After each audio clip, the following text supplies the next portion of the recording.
नमस्कार, आदाब, सत श्री अकाल।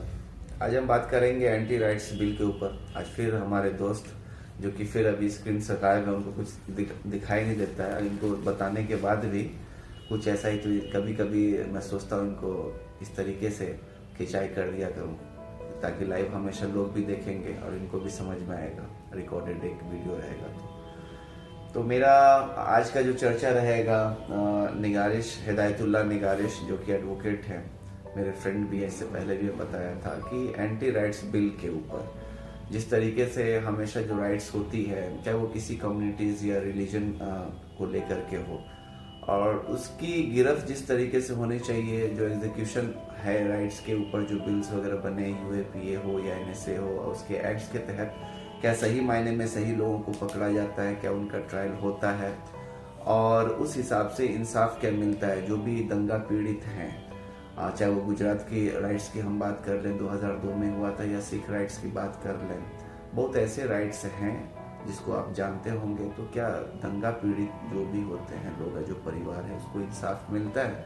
इसी के ऊपर चर्चा करेंगे। पहले तो हम जानना चाहेंगे निगारिश से, हिदायतुल्लाह निगारिश से, कि यूएपीए होता क्या है, एनएसए होता क्या है, और उसके तहत जो भी गिरफ्तारी होती है कहाँ तक वो सही है, और ये जो कानून बना है क्या सही मायने में इस चीज़ को कंट्रोल करती है, जो राइट्स जो लोग करते हैं, या कोई भी संगठन या कोई भी एक्टिविस्ट होते किसी भी संगठन के, चाहे वो मुस्लिम इसमें संगठन की बात कर लें या हिंदू संगठन की बात कर लें, कोई भी है, या सिख की बात कर रहे हैं, बौद्ध की बात कर रहे हैं, सबके अपने अपने संगठन हैं। लेकिन हमेशा जब होती है बात तो हिंदू, मुस्लिम, सिख की राइट्स जो सो देखने को मिली है, उसमें जो भी लोग होते हैं, अगर देखा जाए तो एससी एसटी ज़्यादा पकड़े जाते हैं, मुस्लिम ज़्यादा पकड़े जाते हैं, और सिखों के इसमें भी देखा जाए तो सिख राइट्स में भी जो दंगा हुआ है जहाँ जहाँ, उसमें भी सिख कम्युनिटीज़ के लोग पकड़े जाते हैं। लेकिन और भी ऐसे कम्युनिटीज़ हैं और दूसरे कम्युनिटीज़ और रिलीजन के जो संगठन भी चला रही होती है, बेखौफ सब चीज़ करते हैं, बहुत जा कर के राइट्स, जैसे दिल्ली राइट्स हुआ था, गुजरात राइट्स की बात है, तो जिसमें हिंदू राइट विंग्स की हम बात कर सकते हैं, जो खुलेआम हर एक कुछ करते रही है, लेकिन उसके ऊपर ना उस संगठन के ऊपर बैंड किया गया, ना वो लोगों को पकड़ के कोई सजा दिया गया है। तो आज हम चर्चा करेंगे। पहले तो मैं ये पूछना चाहूँगा कि एंटी राइट्स एक्ट जो है क्या मतलब लाना चाहिए, जब ऑलरेडी हमारे कंट्री में जो है यूएपीए और एनएसए जैसी एक्ट बनी हुई है। हाँ, ये बिस्मिल्लाह। ये देखिए, यूएपीए और एनएसए के बारे में थोड़ा सा मैं बताना चाहूँगा, खासकर यूएपीए के बारे में। यूएपीए से पहले एक कानून था, यूएपीए यानी unlawful activities prevention act, terrorism को रोकने के लिए लाया गया है। इससे पहले एक एक्ट था पोटा, प्रिवेंशन ऑफ टेररिज्म एक्ट। उससे पहले भी एक और ड्रैकोनियन लॉ था जिसका नाम था टाडा, राइट, जिसमें संजय दत्त को पकड़ा गया था बॉम्बे राइट्स के बाद 93 में। तो ये मामला है कि टाडा हो या पोटा हो या यूएपीए हो या एनएसए हो या इंडियन पिनल कोड का जो सेडिशन लॉज है 125B वगैरह जो है, उसका मकसद जो है वो टेररिज्म को रोकना है, एंटी नेशनल एक्टिविटीज़ को रोकना है, हथियारबंद जो मुकाबला होता है मुल्क के खिलाफ, चाहे हिंदुस्तान में हो या दुनिया के किसी भी कोने में हो, इस तरह कानून जो वहाँ की सरकारें बनाती हैं, वहाँ ऑर्गेनाइज जो रिवोल्यूशन लाने की कोशिश करते हैं या टेररिज्म फैलाने की कोशिश करते हैं, उनके खिलाफ ये कानून इस्तेमाल किया जाता है। और भगत सिंह जैसे लोगों पर भी इस्तेमाल अंग्रेज़ों ने किया था, क्योंकि ये कानून जो आईपीसी में है वो 1860 का है, और उसको हुए लगभग 160 साल हो चुका है उस कानून को पास किया। उसमें हिंदुस्तान के बहुत सारे लोग जो आज़ादी की लड़ाई लड़ रहे थे उन पर भी अप्लाई किया गया था, और आज़ादी के बाद भी उसको अप्लाई किया जा रहा है। लेकिन दोनों के मकसद में फ़र्क था। अंग्रेज़ लगाते थे तो हम लोग उसको मानते थे कि वो हम पर जुल्म कर रहे हैं, लेकिन आज़ादी के बाद जो लगाया जा रहा है वो उन लोगों पे लगाया जा रहा है जो हिंदुस्तान के ख़िलाफ़, हिंदुस्तानी गवर्नमेंट को तोड़ने के लिए, जैसे बोडो लैंड कायम करने के लिए या आज़ाद कश्मीर कायम करने के लिए या और कोई खालिस्तान मूवमेंट चलाने के लिए जब इस्तेमाल करते हैं, तब इस तरह के कानून को, सेडिशन लॉ को या यूएपीए को या एनएसए को इस्तेमाल में लाया। लेकिन यहाँ तो देखा जा रहा है कि स्टूडेंट्स वगैरह भी अगर गवर्नमेंट के अगेंस्ट में बोल रहे हैं, कोई भी सबूत भी नहीं है, फिर भी उनको पकड़ा जा रहा है यूएपीए के तहत, एनएसए एक्ट के तहत उनको लगा करके और अंदर कर दिया जा रहा है, बिहाइंड बार्स। तो इसके ऊपर क्या बोलना चाहेंगे? तो इसमें देखिए हर चीज़ का सही इस्तेमाल और गलत इस्तेमाल होता है। जैसा मैंने बताया कि जूरिस्प्रूडेंस अलग अलग हो जाता है। आज़ादी से पहले हमारा जूरिस्प्रूडेंस था कि हम पर जुल्म करने के लिए इस्तेमाल हो रहा है। आज़ादी के बाद जो हमारी गवर्नमेंट बन रही है वो कह रहे हैं कि हम स्टेट को काबू में, लॉ एंड ऑर्डर को काबू करने के लिए इस्तेमाल कर रहे हैं। तो जूरिस्प्रूडेंस बदल जाता है, फलसफा बदल जाता है, फिलासफी बदल जाती है, राइट। तो वही चीज़ हुआ कि आज शर्जील इमाम के खिलाफ या डॉक्टर कफील खान के खिलाफ या स्वरा भास्कर को भी डराया जा रहा था। सफूरा ज़रगर हैं और मतलब गैर मुस्लिम भी हैं उसमें, बहुत बड़े एक्टिविस्ट या खुद कन्हैया पे लगा, फिर उमर खालिद पे इस तरह के डराने वाले एग्जैक्टली इस पर नहीं लगा, सीसा सी तलवार हैं। फिर अनंत धोती रॉय को एक दिन के लिए जेल किया गया, इसी तरह का मामला था। एग्जैक्टली यही प्रोविजन नहीं था लेकिन इसी तरह का मामला था। तो मकसद ये है कि हिंदू मुस्लिम सिख ईसाई जैन बहुत जो भी इस पर भी अप्लाई किया जा रहा है उसका मकसद है कि स्टेट के लॉ एंड ऑर्डर को काबू में रखना है, राइट। अब उसमें फलसफा क्या है? अब कांग्रेस का फलसफा लिबरल डेमोक्रेसी है, प्लूरल सोसाइटी है, आरजेडी का भी उसे है, लेकिन बीजेपी जैसे पार्टियों का है जो अपने पार्टी में गैर मुस्लिम गैर हिंदुओं को बहुत कम जगह देते हैं। उसी तरह उनकी जो फलसफा है गवर्नेंस का फलसफा, यानी कैसे गवर्नेंस करना चाहिए, उसका फलसफा में भी यह है कि इस तरह के एलिमेंट जो भी हों, जो इस्लामिस्ट खिलाफत कायम करना चाहें या अपनी तंजीम कायम करना चाहें या क्रिश्चियन पार्टी कायम करना चाहें या सिखों को ऑर्गेनाइज करना चाहें, जिसमें थोड़ा सा भी हार्डकोर एक्सट्रीमिस्ट हिंदू आइडियोलॉजी से जिसको टकराव होता है, जो मतलब उनके जो हार्डकोर आरएसएस और बीजेपी और बीएचपी का जो माइंडसेट है कि मस्जिद को गिराओ और मंदिर को बनाओ, राम मंदिर बनाओ। अभी 2 रोज पहले मंदसौर में हुआ था, तो उस तरह की मेंटालिटी को आगे बढ़ाने के लिए वो काबू में करना चाहते हैं, हिंदू राष्ट्र टाइप का काबू करना चाहते हैं, कायम करना चाहते हैं। इस वजह से वो लोग उसका गलत इस्तेमाल माइनॉरिटी कम्युनिटी, दलित कम्युनिटी, कमजोर कम्युनिटी और जो लिबरल ये कम्युनिस्ट कम्युनिटी और जो वो माइंडसेट के लोग हिंदू कम्युनिटी हो या कोई और हो, जो आरएसएस, बीजेपी, वीएचपी, शिवसेना और दुर्गा वाहिनी और राम सेने जैसे आइडियोलॉजी एक दूसरे से काफी कॉमन मिलती है, उससे जहाँ भी टकराता है उनको काबू में करने के लिए इन कानूनों का गलत इस्तेमाल किया जाता है, डराया जाता है, जेल में बंद करके उनको टॉर्चर किया जाता है, उन पर चार्जशीट किया जाता है और कईयों को जेल में रहना पड़ता है और कईयों को 20-20 साल 15-15 साल सरकार ये कोर्ट जो है वो क्विट करती है। और इस पर वो गिल्टी नहीं थे, उन्होंने कुछ नहीं किया था, लेकिन उनकी जवानी निकल जाती है, उनका बुढ़ापा निकल जाता है। इसके ऊपर क्या है? उसके ऊपर जब कोई गलती नहीं है उसको मतलब जैसे गिल्टी नहीं मानते हैं और जिस गवर्नमेंट के इसमें उनके ऊपर जो इस एक्ट के तहत उनको अंदर किया गया और फिर वो बाइज्जत बरी हो जाते हैं और ये जो टाइम जो उनका चला जाता है, जैसे आपने बताया कि जवानी से बुढ़ापा में चले जाते हैं, बहुत कुछ उनका बिखर जाता है, घर परिवार से लेके माँ बाप बच्चे सब बिखर जाते हैं। अब बहुत लोग तो जाकर के देखते हैं कि हाँ भाई किसी माँ बाप जो भी बेगुनाह वाले लोग को पकड़ा जाता है तो उनके माँ बाप दुनिया में भी नहीं रहते, वो कब्र पे जा करके रोते हैं या फिर जब उनकी चिताएं जला दी जाती है वो जब अंदर रहते हैं तो इसके ऊपर काफी अफसोस। तो ये जो बिना जाने हुए बिना समझे हुए इस एक्ट के तहत किसी को अंदर कर दिया जाता है और फिर ट्रायल में ये पता चला, ट्रायल भी जल्दी नहीं होती है, बात ये है ट्रायल भी जल्दी नहीं होती है, बाद में पता चलता है कि वो गिल्टी नहीं है। तो ये जो इस कानून के तहत जो कोई बेकसूर लोग पकड़े जाते हैं अब विदाउट प्रूफ के, इस पे इतने दिनों के बाद ट्रायल होता है, तो इसके ऊपर भी कोई कानून बनना चाहिए। जी देखिए, कानून तो ऑलरेडी है, लेकिन इतना बड़ा मुल्क है, आप समझिए बात को, हिंदुस्तान इतना बड़ा मुल्क है, 137 करोड़ के लोग रहते हैं, जो आज का डेटा मैं बता रहा हूँ 2 जनवरी का कि 137 करोड़ आबादी हो गई हिंदुस्तान के। यहाँ की जुडिशरी में उतना स्टाफ नहीं है, जजेस नहीं है, लॉयर्स नहीं है, सपोर्ट सर्विस स्टाफ नहीं है, उतना पैसा नहीं है जुडिशरी के पास कि इतने चीज़ों पर खर्च करे, पुलिस कम है। अगर ज़रूरत है, अगर इंग्लैंड का और इंडिया का मुकाबला किया जाए, अमेरिका और इंडिया का मुकाबला किया जाए, ब्राज़ील और इंडिया का मुकाबला किया जाए, तो जुडिशियल सेटअप में जितने लोग होने चाहिए उतने नहीं है, पुलिस सेटअप में जितने लोग होने चाहिए उतने नहीं है। इसलिए जैसे तैसे बहुत सा काम चल रहा है। एक फर्टीचर सा ये झोपड़ी में पुलिस स्टेशन चल रहा है, फर्टीचर सा सेटअप में डिस्ट्रिक्ट बार सीसीटीवी कैमरा हर जगह लगा हुआ सर्वेलेंस के लिए। जी नहीं, तो ये सीसीटीवी का मसला नहीं है, यहाँ पे है कि आप अगर स्टाफ, आपको 10 की जरूरत है और एक स्टाफ से वो काम करवाएगा तो कितना काम करेगा वो, जजेस कितना केस हियर करेंगे, राइट। इस वजह से ये होता है कि बहुत से खानीपूर्ति होती है और लोग ड्यू डिलीजेंस से नहीं करते हैं, इस्तेमाल करते हैं, प्रॉपर केयर अटेंशन के साथ इन्वेस्टिगेशन नहीं करते, चार्जशीट नहीं करते। उसके अलावा उतनी अच्छी ट्रेनिंग नहीं है हिंदुस्तान में इंग्लैंड अमेरिका की तरह, लेकिन वो इन्वेस्टिगेट कर सके कि कौन टेररिस्ट है। बस आया मुसलमान है, सिख है, ईसाई है, कुछ भी बोल दिया, राम के बारे में बोल दिया कि राम भगवान नहीं तो इंसान थे, बस हो गया, वो टेररिस्ट हो गया। हाँ, तो ये जो चीज है इसको समझने की जरूरत है कि अगर गवर्नमेंट से कोई डिमांड हो रहा है, या स्टूडेंट कर रहा है, या कॉमन कोई भी आदमी कर रहा है, या किसी पॉलिटिकल पार्टी के कोई भी लीडर, चाहे सेक्युलर पार्टी के कोई भी लीडर अगर कर रहे हैं, तो उसको एक पॉलिटिकल एजेंडा के तहत अगर आप सत्ता में हैं, पावर में हैं, आपकी गवर्नमेंट है, तो उसको अंदर कर दिया जाता है। जैसे यूपी इसमें भी देखा है, यूपी में भी तो आजम खान को भी अंदर किया गया इस एक्ट के तहत नहीं, लेकिन मैं बात बता रहा हूँ, अतीक अहमद को भी किया गया। तो सिर्फ मुस्लिम के ऊपर भी किया जा रहा है। अगर यहाँ पे बात हो जा रही है दूसरे अगर स्टेट की, अगर सिख समुदाय के हैं तो उसके ऊपर भी जो सो केसेस होते हैं।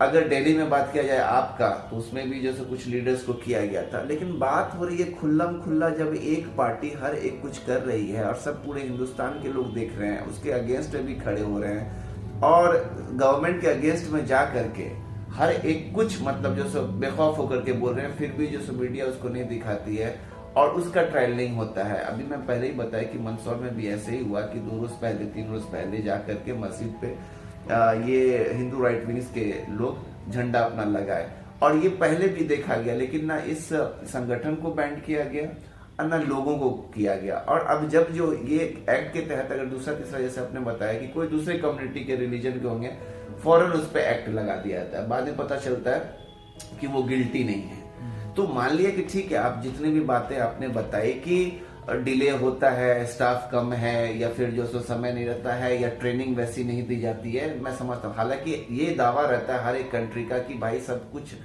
वेल ट्रेंड करके उनको जो उस जगह पे भेजा जाता है, ठीक है, इस चीज को बताया जाता है और मानना भी चाहिए, तभी वो उस पोजीशन को होल्ड करते हैं। लेकिन निष्पक्षता की हम बात कर रहे हैं जी। वो निष्पक्षता जो है दिखती नहीं है। और ये मैं और आप नहीं, मतलब पूरे जो लोग हैं, जो एक्टिविस्ट हैं, जो मतलब किसी इदारा को, किसी संगठन को चला रहे हैं, या सेक्युलर पार्टी के लोग हैं, या बड़े बड़े जो चीफ जस्टिस रह चुके हैं, वो इस चीज को बोलते हैं। या कभी एक बड़े स्कॉलर के इसमें देखा जाए, डॉक्टर राम पुनियानी है, ये लोग इस चीज को अच्छे से बताते हैं। बहुत जो ऐसे महंत लोग हैं, वो लोग इस चीज को बताते हैं कि जो अभी के गवर्नमेंट कर रही है, या जो पूर्व में भी अगर कांग्रेस भी रही है, उसने भी जो गलत किया है तो उसका भी विरोध हुआ है। लेकिन यहाँ क्या है कि अगर सच्चाई कितनी भी हो, लेकिन उस चीज को नजरअंदाज कर दिया जाता है। कभी भी हमारे प्रधानमंत्री कोई भी ऐसा, जबकि वो प्रधान सेवक हैं, कहीं भी कुछ भी ऐसा जो सो होता है, चाहे एनआरसी को लेकर के देखा जाए, एनपीआर को लेकर के देखा जाए,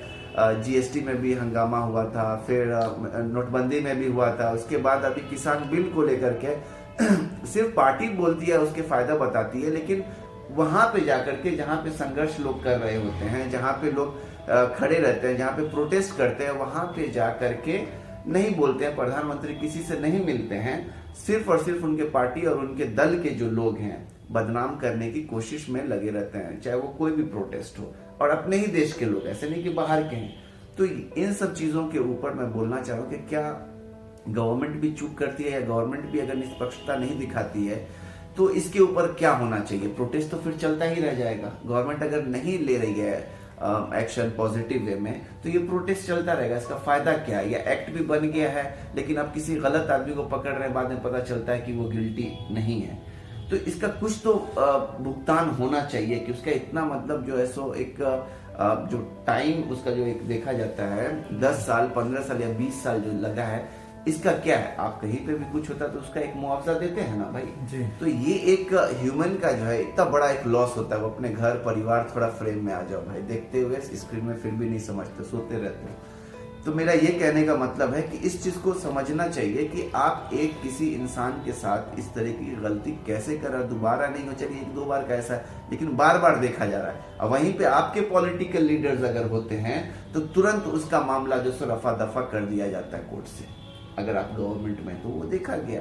लेकिन अगर जिसके खिलाफ सबूत नहीं है, लेकिन झूठ मूठ का उसको जो सो ट्रायल भी जल्दी नहीं होता है और अंदर बंद करते हैं। तो मैं यही बोल रहा हूँ कि ये कानून भी बन जाए या कुछ भी, या एंटी राइट्स बिल की आप बात कर रहे हैं, हालांकि बना नहीं है लेकिन आ भी जाए, चाहे स्टेट लेवल पे ही, बिहार की हम बात कर रहे हैं, नेशनल लेवल अभी दूर की बात है। तो फायदा क्या है जब गवर्नमेंट जो है वो ईमानदार नहीं है। कॉन्स्टिट्यूशन बना हुआ, आप खुद मतलब जो हाई कोर्ट के लॉयर हैं, आपको लगता है सिर्फ कानून बन जाना बड़ी बात है? नहीं, ये बात तो मैंने जैसा अभी पूरे तब से मैं कहा कि सिर्फ कानून बना लेने से काम नहीं चलेगा। बल्कि उनका इम्प्लीमेंटेशन होना कानून चाहिए लॉ इसका कहने का और मतलब है। इम्प्लीमेंटेशन होना चाहिए और उसका ईमानदारी से इम्पार्शियलिटी के साथ इम्प्लीमेंटेशन होता है। लेकिन उसमें चैलेंजेस हैं जो मैंने बताया भी कि नंबर ऑफ जजेस, लॉयर्स, पुलिस पर्सनल कम है हिंदुस्तान में, पैसा की कमी है। हिंदुस्तान ओवरऑल एक गरीब मुल्क है, उसके पास उतने लोगों को जस्टिस की बात हो रही है, एम्प्लॉय करने की जरूरत नहीं। देखिए, इंसाफ करने के लिए खर्चा करना पड़ता है। एक एग्जाम्पल दीजिए कि मान लीजिए अभी दिल्ली में राइट हुआ, अभी दिल्ली में कुछ दिन पहले राइट हुआ था ना, जिसमें NRC NPR वाले वगैरह के प्रोटेस्ट में राइट हुआ था, काफी लोग मरे भी थे। तो उसमें अगर इन्वेस्टिगेशन दो पहलू है। एक तो ईमानदार इन्वेस्टिगेशन की जरूरत है, जिसके लिए CBI या CID या वहाँ के जनरल पुलिस दिल्ली की जो है उसका इस्तेमाल करने की जरूरत थी। दूसरा ये भी देखना था कि वो लोग क्या नाम है के पास इनफ मशीनरी है कि नहीं, इनफ दिमाग है कि नहीं, शर्लक होम्स की तरह या लेस्ट्रेट की तरह या अच्छे पुलिस पर्सनल की तरह। क्योंकि बहुत सी चीज़ों का बहुत दिमाग का भी असर होता है कि आप अगर समझ रहे कि फला ने आके कुछ किया तो हाँ ये मर्डर होगा, लेकिन अगर अच्छे से तहकीक कीजिएगा पता चला कोई और मर्डर है, राइट। यानी अच्छा इन्वेस्टिगेशन, अच्छा चार्जशीट तैयार करने के लिए बहुत अच्छी ट्रेनिंग की जरूरत पड़ती है। वो हिंदुस्तान में बहुत बड़े नंबर में पुलिस वालों को नहीं दी जाती, समझ में आया। और अब इसमें बहुत सा फैक्टर्स काम करता है। अब अगर आप फॉरेंसिक साइंस की किताब देखिए जिसके जरिए इन्वेस्टिगेशन किया आता है, मान लीजिए यहाँ पे मर्डर हुआ तो खून के धब्बे का क्या मतलब वो तो है, हर जगह उसी तरीके से किया भी जाता है। लेकिन वो किताबें अंग्रेजी में है और हमारे एक बहुत बड़ी तादाद जो है पुलिस इंस्पेक्टर्स की जो है SHOs की है वो अंग्रेजी में कमजोर है। बिहार और यूपी तो बहुत बदनाम है अपनी कमजोर अंग्रेजी के लिए। एक फैक्टर बता रहे हैं कि वो फॉरेंसिक साइंस नहीं समझ रहा, वो बहुत ही देहाती अंदाज में, टिपिकल अंदाज में, जो जमींदार बोल दिया गया फला को पकड़ के ले जाओ, वो हमारे खेत पे अपना कब्जा करना चाहे। तो ये सब फैक्टर होता है इंसाफ को के रास्ते में रखना डालता है, रुकावट डालता है, अड़ंगे डालता है। इसलिए यानी कि जिसकी गवर्नमेंट है, जो पॉलिटिकल पावर रखते हैं, उनके कंट्रोल में एडमिनिस्ट्रेटिव पावर रहता है, हर एक कुछ रहता है, जुडिशियल सिस्टम भी एक तरीके से देखा जा रहता है, तो वो रोल प्ले नहीं करता है। तो फिर इस तरीके से जो मतलब गलत लोगों को पकड़ा लेकिन अड़ंगा भी तो देखना है हुजूर, कि अगर अड़ंगा नहीं, हम एक लाख लोगों पर एक जज होना चाहिए, मेरा ये एक जज है तो डिले होता है। लेकिन हम ये बोलते हैं कि यहाँ जो पॉलिटिकली फ्रेम किया जाता है कि डायरेक्ट वे में हम किसी को भी उठा करके पकड़ करके, कोई सबूत भी नहीं है, इकट्ठा भी नहीं करे, डाल दे रहे हैं, ये किसके इशारे पे हो रहा है? और वहीं पे अगर कोई पॉलिटिकल लीडर, रूलिंग पार्टी है स्टेट की या नेशनल की या दोनों की, वो मिला जुला के मैनिपुलेट करते हैं। ये मैं बोलना चाहता हूं। एक इनहेरेंट कम्युनलिज्म भी है। मान लीजिए कि आपका गवर्नमेंट बिहार में जो है वो बीजेपी का, NDA का है, राइट। लेकिन यहाँ पे जो ग्रैंड अलायंस के लोग भी जो है, या जो UDA के या PDA के या प्लूरल्स पार्टी के जो कॉमनर लोग हैं, मान लीजिए एग्जाम्पल है, मान लीजिए वो दानापुर थाना में वहाँ का कोई ये है SHO है, तो कॉमनल है जिसको मुसलमान को देखना पसंद नहीं है, वो है हालांकि प्लूरल्स पार्टी का, वो ना ग्रैंड अलायंस का है ना NDA का है, वो प्लूरल्स से सपोर्ट रखता है। तो प्लूरल्स के खिलाफ कोई बोलेगा या सिर्फ मुसलमान को देख के उसको ऐसी खुन्नस और चिड़ पैदा होगी कि वो क्या नाम है उसको फ्रेम कर देगा। उस पर अगर एक प्रोविजन लगना है या नहीं लगना है तब भी उस पर 10 प्रोविजन लगा देगा खड़े और उसको बंद कर देगा।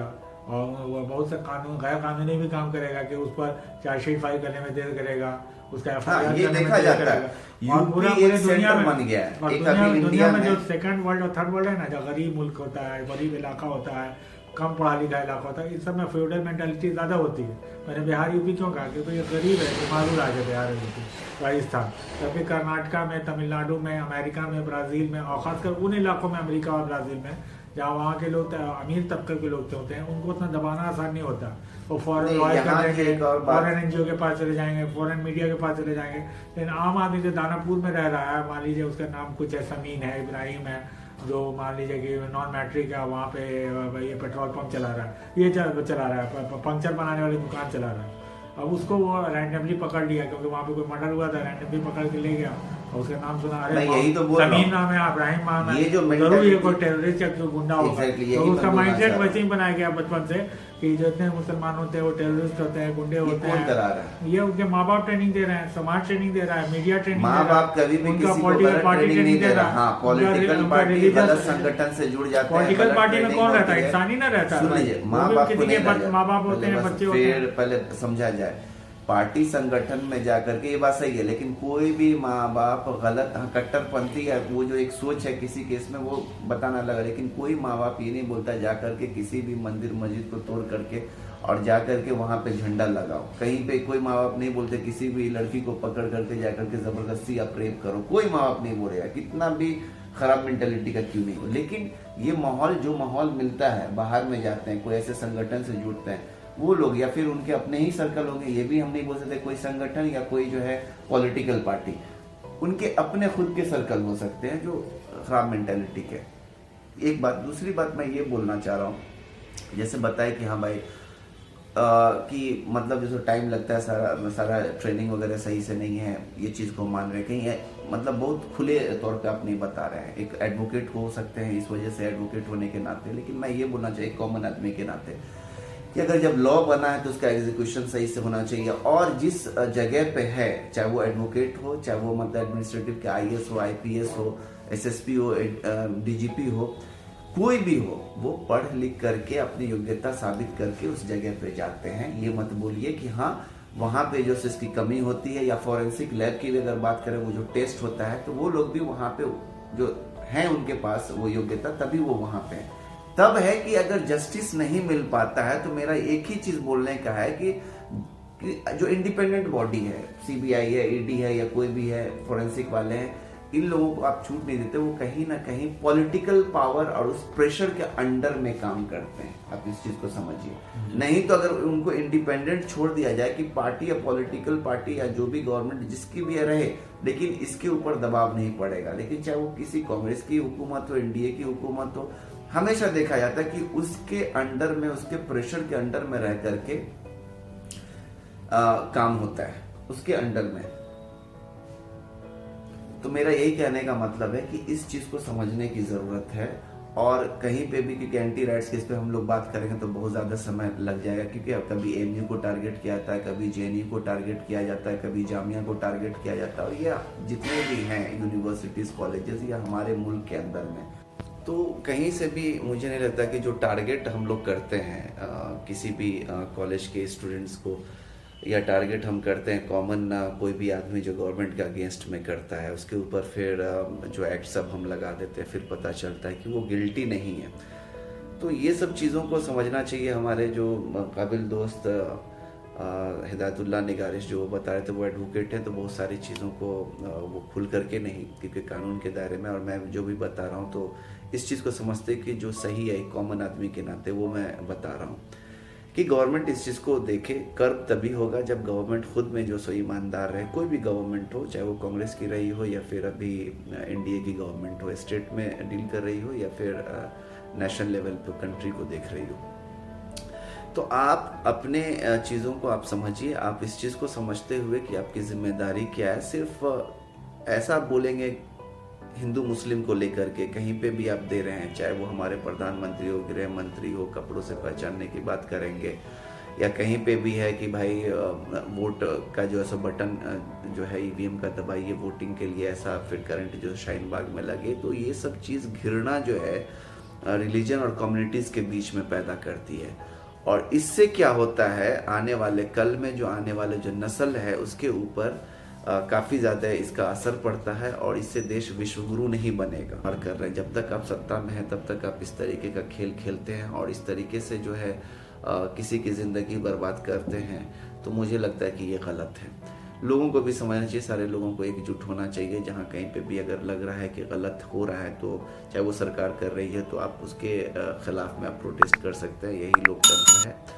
बस एक ही चीज़ जान लीजिए कि हम लोग एक रहें, एकजुट रहें। आए साल में हमेशा कुछ ना कुछ होता रहता है, लेकिन साल तभी अच्छा रहेगा जब सारे लोग एक सोच बनाएंगे, देश के लिए सोचेंगे, संविधान के अनुरूप चलेंगे और इंसानियत को सर्वोपरि मानेंगे। गलत को गलत समझेंगे, ये नहीं कि ये हमारे धर्म का गलत भी कर लिया तो बहुत सही है, नहीं। धर्म कोई भी हो, हिंदू, मुस्लिम, सिख, बौद्ध, जैन, जो भी है, तो वो सारे लोग जो है इंसानियत का ही रास्ते पे चलने की बात बताते हैं। आप जिस मुल्क में हैं उस मुल्क में आपको ये आज़ादी है बोलने की, कहीं पे भी प्रोटेस्ट करने की, सरकार के खिलाफ भी बोलने की। सरकार को हम चुनते हैं, सरकार कोई भगवान नहीं होता है, वो हर 5 साल में बदलता है और जनता ही चुनती है, हम और आप ही चुनते हैं।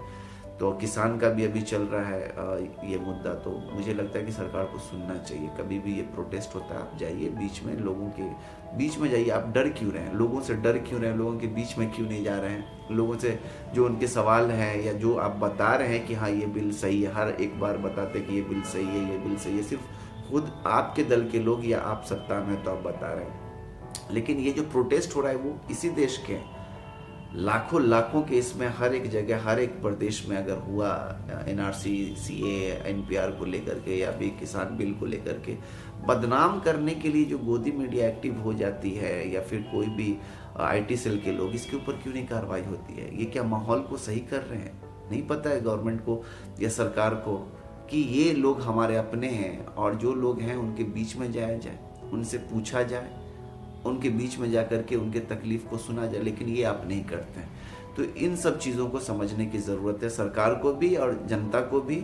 और मिल करके जब एक मानसिकता बनाएंगे, अब मिल करके अगर एकजुट हो करके अगर हम मेहनत करेंगे तभी जो सो देश विश्व गुरु बनेगा। नहीं तो ये सिर्फ कानून बना लेने से कुछ नहीं होगा। किसी का चुनाव करके सत्ता में आ जाना और सरकार बना देना, लेकिन वो सरकार अगर ईमानदारी से काम नहीं करे तो फिर संविधान कितना भी अच्छा हो कोई मतलब नहीं रह जाता है। संविधान के अनुरूप चलने के लिए सरकार को भी ईमानदार होना पड़ेगा, जनता को भी ईमानदार होना पड़ेगा। चुनाव करते हैं, सबको चाहिए, पार्टी को भी कि जीतने वाला कैंडिडेट चाहिए, लेकिन टिकट की जो नीलामी होती है, जो दे सकता है पैसा वैसे को आप चुनते हैं और वो हार के भी आता है।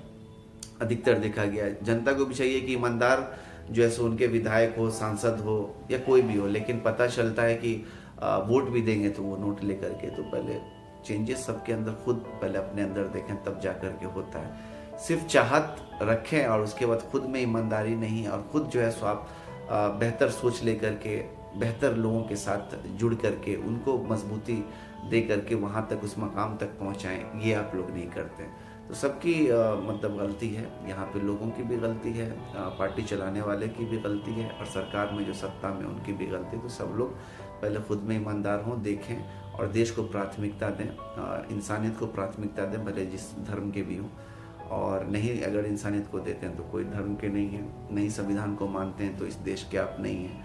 दबे दिल से सिर्फ आप बोलिए कि संविधान को मानते हैं, लेकिन खुले दिल से आप जो है सो कुछ और चीज़ को बढ़ावा देते हैं, नफरत को बढ़ावा देते हैं। तो ये मुझे लगता है गलत है। मुझे क्या, सब लोग इसको गलत ही मानेंगे जो भी इंसानियत के मानने वाले, देश और संविधान के मानने वाले।